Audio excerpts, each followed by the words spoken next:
The snow fell heavy and relentless on the Wyoming territory, a white curtain closing off the rest of the world. Each flake settled like a silent weight on the roof of the isolated cabin, burying the memories of warmer days. Jack Thorne stood at the frosted window, his breath clouding the glass. He was a man built of sharp angles and scar tissue, his reputation as a gunslinger having long preceded him into this valley. But the Colt peacemaker hanging on the back of his chair had remained cold for 2 years, ever since the fever took Clara. Now, Jax fought a different kind of war, one against the silence that filled the cabin and the loneliness that haunted his 7-year-old daughter, Lily. Lily sat on the rough-hewn rug near the hearth, stringing popcorn for the tree Jax had dragged in that morning. It was Christmas Eve. The air was thick with the scent of pine and wood smoke, but void of the joy that used to live here. "Papa, is the stagecoach coming?" Lily asked, her voice small. Jax's jaw tightened. "It's due, Lily. If the pass is open." He had answered the advertisement in a St. Louis paper 3 months ago. Widower seeks wife. Practical arrangement. Must be kind to children. He hadn't done it for love. Love was a luxury a retired gunfighter couldn't afford twice. He did it because Lily needed a mother, and the homestead needed hands that didn't instinctively curl into fists. "I hope she likes snow," Lily hummed, tying off a string. "And I hope she stays." Jack said nothing. He stared down the empty road, watching it vanish into the whiteout. He hoped for a woman who was sturdy, someone who could handle the harsh winters, and a man with blood on his ledger. A distant rumble broke the silence. The stagecoach emerged from the tree-line, a dark beetle crawling through the drifts. It slowed to a halt at his fence line. Jax pulled on his coat, the leather worn and stiff. "Stay here, Lily." He stepped out into the biting wind. The stagecoach driver, a man named Henderson who knew better than to make small talk with Jax Thorne, tossed a single, battered carpet bag onto the snow. Then the door opened. Jax expected a sturdy farm girl from Missouri or a widow from the east in heavy wool. What stepped out made his boots freeze in the drifts. The woman was slight, shivering violently the moment the wind hit her. She didn't wear wool or flannel. She wore a dress of foreign cut, a cheongsam of faded crimson silk, the high collar frayed, the intricate frog clasps holding together fabric that was threadbare and patched. It offered no protection against a Wyoming winter. Her shoes were thin slippers, wrapped in rags to keep the snow from her skin. She was Chinese. Her hair was pulled back in a severe bun, dark as a raven's wing, highlighting the pale exhaustion of her face. She clutched her bag with white-knuckled desperation. Henderson snapped the reins, eager to leave, and the coach rolled away, leaving silence in its wake. Jack stared. This was not what he had expected. The advertisement hadn't mentioned race, and the agency hadn't mentioned poverty this profound. "Mr. Thorne." Her voice was a whisper, carried away by the wind. She pronounced his name carefully. "Ya Maylin." Before Jax could respond, the cabin door creaked open. Lily, unable to wait, ran out into the snow in her boots. "She's here." "Lily, get back inside," Jax barked, though not unkindly. Lily ignored him, sliding to a stop in front of the stranger. She looked at the shivering woman, at the red silk fluttering in the gale. "Papa, she's freezing. Look at her dress. It's like a fairy tale, but it's full of holes." Lily reached out, grabbing Mei Lin's frozen hand. "Come on. Papa keeps the fire hot." Jax saw the hesitation in Mei Lin's eyes, the fear of rejection, the brace for cruelty. He had seen that look in men facing the barrel of his gun. He stepped forward, his large frame blocking the wind. "Inside," Jack said, his voice gruff, "before you both freeze." He didn't offer his arm, he wasn't a gentleman, but he picked up her carpet bag. It was light, heartbreakingly so. Inside the cabin, the warmth hit them like a physical blow. Mei Lin stood near the door, water dripping from her hem onto the floorboards. She looked around the rustic space, her eyes landing on the gun belt, then moving to the child. She held herself with a rigid dignity, spine straight despite the shivers racking her frame. Sit by the fire, Jax commanded, pointing to his armchair. I would not want to dampen your furniture, she said, her teeth chattering. It's wood and leather. It dries. Sit. She obeyed, sinking into the chair. Lily was already moving, disappearing into the kitchen. She returned with a steaming mug. This is coffee, Lily explained seriously. It's in Mama's cup, the one with the blue flowers. She said it made the coffee taste like spring. Jack stiffened. That was Clara's favorite cup. He hadn't touched it in 2 years. Mei Lin's hands trembled as she accepted the offering. She looked at the chipped porcelain, then at the little girl. It is a beautiful cup, she said softly. I am honored to hold it. She took a sip, and the color began to ghost back into her cheeks. Jax leaned against the doorframe, arms crossed, studying her. The red silk was mended in a dozen places with tiny, precise stitches. It was the clothes of a woman who had nothing left but her pride. You're a long way from home, ma'am, Jack said. Mei Lin lowered the cup. I have no home, Mr. Thorne. Not anymore. The agency. They didn't say. They did not say I was Chinese? She met his gaze, her dark eyes steady. If they had, would you have paid for my passage? Jax held her gaze. He was a man who valued truth, even when it was ugly. Likely not. This country isn't kind to your kind. And I ain't known for being a socialite. I know of your reputation, she said. The gunslinger of the basin. I know you are a dangerous man. And yet you came. Starvation is also dangerous, Mr. Thorne. And loneliness is a slow death, she gestured to Lily, who was now stroking the silk of Mei Lin's sleeve in wonder. I saw a father looking for help. I am a widow who needs a roof. I can cook. I can sew. I can teach.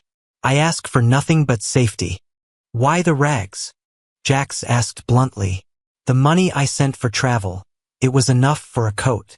Mei Lin looked down at her hands. My husband was a merchant in San Francisco. When he died, his debts were significant. The creditors took everything. The house, the furniture, my Western clothes. I sold the ticket you sent to pay the last of his honor debt and traveled in the cattle cars to get here. I would not come to you owing another man money. Jax felt a strange sensation in his chest. Respect. She had ridden across the country in winter, in a cattle car, wearing silk, just to settle a dead man's debts and arrive with a clean slate. That was a code of honor most men he knew didn't possess. You paid a high price for honor, Jack said. It is the only thing that cannot be taken from us, she replied. Lily, Jack said, pushing off the doorframe. Show Miss Mei Lin the spare room. Give her one of my flannel shirts and a blanket. We'll find her something proper to wear tomorrow. As Lily led the guest away, chattering about the Christmas tree, Jax looked at the puddle of melted snow where she had stood. He had expected a servant. He had received a survivor. The next few days fell into a rhythm that Jax hadn't anticipated.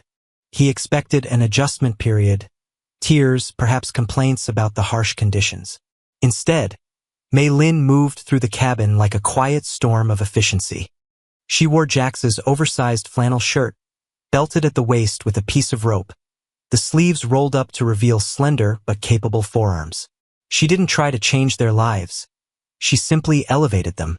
The stew that night had spices Jax didn't recognize, coaxing flavor out of the dried venison. The chaotic pantry was reorganized. But it was her interaction with Lily that unsettled him most. Jax watched from the barn doorway as Mei Lin sat with Lily on the porch, wrapped in blankets. Mei Lin was teaching her how to cut paper into intricate shapes. In my culture, Mei Lin was saying, her voice melodic, we use red paper for luck, but newspaper will do. It looks like a snowflake that doesn't melt, Lily exclaimed, holding up a jagged cutout. It is an endless knot, Mei Lin corrected gently. It means long life and happiness. Papa needs happiness, Lily said, her voice dropping to a conspiratorial whisper. He's sad since Mama died. He cleans his guns when he's sad. Jack stepped back into the shadows of the barn. He looked at his hands, scarred and rough. He had forgotten how to be anything other than a protector. He provided food, he provided shelter, he provided safety. But happiness? That was a language he had forgotten how to speak. On Christmas morning, the world was buried in diamond dust. The sun broke over the peaks, blindingly bright. Lily was up before dawn, shaking Jax awake. Papa, Papa, it's Christmas. They went into the main room. Under the tree, wrapped in brown paper, were a few small things Jax had bought in town months ago. A new slate for school, a ribbon, a bag of peppermint sticks. But Lily ran to a small object resting on the mantel. It was a doll, sewn from the scraps of the red silk cheongsam and stuffed with dried moss. The face was embroidered with delicate thread, smiling. Miss Mei Lin made this, Lily gasped, hugging it to her chest. Look, Papa, it's wearing a dress like hers. Mei Lin emerged from the kitchen, holding a tray of biscuits. She looked uncertain. I hope it is acceptable. I had little material. It's beautiful, Lily declared. She ran to Mei Lin and buried her face in the woman's waist. Thank you. Mei Lin froze for a second. Then her hand came down to stroke Lily's hair. Jax saw her eyes close, a look of profound relief crossing her face. Jax cleared his throat. He reached into his pocket. He hadn't wrapped it. He walked over to the table and placed a small wooden carving there. It was a mockingbird, wings spread, caught in mid-flight. He had whittled it late at night in the barn over the last week. For you, Jax said to Mei Lin. She set the tray down. She picked up the wooden bird, running her thumb over the curve of the wing. You made this. Wood's free, Jax said gruffly. Figured you might like something that flies, since you've been grounded here. It is the most beautiful thing I have ever owned, she whispered. She looked at him, and for the first time her guard dropped completely. Thank you, Jax. The use of his first name hung in the air, intimate and startling. 2 days later, the supplies ran low. The storm had broken, leaving the roads passable. Jax hitched the horses to the wagon. I need to go to town, he announced. You both come. We need to get you boots and a proper coat. Mei Lin, she hesitated. I can make do with. No, Jax cut her off. You're part of this household now. You don't walk around in my old shirts. The ride to town was crisp. Lily sat between them, holding the red silk doll. When they pulled up to the general store, the boardwalk was crowded. The town of Oakhaven was small, and gossip moved faster than the wind. Jax helped Mei Lin down. She wore his heavy coat, which swallowed her frame, but beneath it, the tattered hem of the red dress was visible. As they walked toward the store, silence rippled through the crowd. Eyes turned. Jax Thorne was a man people usually avoided, but the sight of the Chinese woman at his side emboldened them. Mrs. Higgins, the banker's wife and the town's self-appointed moral compass, stepped out of the post office. She adjusted her bonnet, her eyes narrowing as they swept over Mei Lin. Well, Mrs. Higgins sniffed loudly to her companion. I heard the gunslinger got a mail-order bride, but I didn't think he'd stoop to importing heathens. And in such rags. It's indecent. Mei Lin stiffened, her chin lifting. She stared straight ahead, refusing to acknowledge the slight. Jax stopped. The wood of the boardwalk creaked under his boots. He turned slowly. The crowd went deadly quiet. Jax didn't reach for his gun. He didn't have to. The look in his eyes was lethal enough. You got something to say, Mrs. Higgins? His voice was a low rumble, like thunder in a canyon. Mrs. Higgins flushed. I was merely remarking on the appearance. It reflects poorly on the community, Mr. Thorne. A woman of no means and foreign extraction. This woman, Jax said, his voice carrying clearly down the street, traveled 3,000 miles in a cattle car in the dead of winter to honor a debt she didn't owe. She has more spine in her little finger than you have in your entire council of gossips. He stepped closer, and the crowd parted. She is under my protection, Jax said, and she is under my roof. If any of you have a problem with her clothes or her face or where she comes from, you bring that problem to me. Do I make myself clear? Mrs. Higgins paled and scurried back into the post office.